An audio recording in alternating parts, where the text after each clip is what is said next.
സദാചാര അമ്മാവന്മാർ, നിരീശ്വരവാദികൾക്കും അവരുടെ വാലിൽ തൂങ്ങി നടക്കുന്ന കുറേ ലിബറലിസ്റ്റുകൾക്കും ഏറ്റവും കൂടുതൽ പുച്ഛമുള്ളൊരു പ്രയോഗമാണ് സദാചാര അമ്മാവന്മാർ. നമ്മുടെ നാട്ടിൽ തെറ്റുകൾ കാണുമ്പോൾ അത് ചൂണ്ടിക്കാണിക്കുകയും അനാവശ്യമായ കാര്യങ്ങൾ കാണുമ്പോൾ അതിൽ ഇടപെടുകയും ചെയ്യുന്ന കുറേയേറെ നല്ല മനുഷ്യരുണ്ടാകും. യഥാർത്ഥത്തിൽ അത്തരം നല്ല മനുഷ്യരുടെ ഇടപെടൽ കൂടിയാണ് നമ്മുടെ നാടിനെ നന്നാക്കുന്നത്.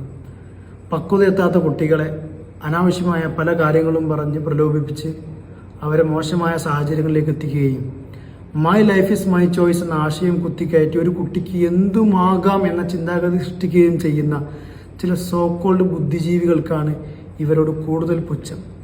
നമ്മുടെ നാട് നന്നാകണമെങ്കിൽ ആദ്യം നമ്മൾ നന്നാകണം, നമ്മുടെ കൂടെയുള്ളവരെ നന്നാക്കുകയും വേണം. ചുരുക്കി പറഞ്ഞാൽ കുറച്ചൊക്കെ സദാചാരമാകാം എന്നർത്ഥം. പ്രവാചകർ സല്ലല്ലാഹു അലൈഹി വസല്ലം തങ്ങൾ പറയുന്ന ഒരു കാര്യമുണ്ട്: തെറ്റുകൾ കാണുമ്പോൾ നമ്മളെക്കൊണ്ട് കഴിയുന്ന ഏത് വിധേനയും അതിനെ തടയാൻ ശ്രമിക്കണം.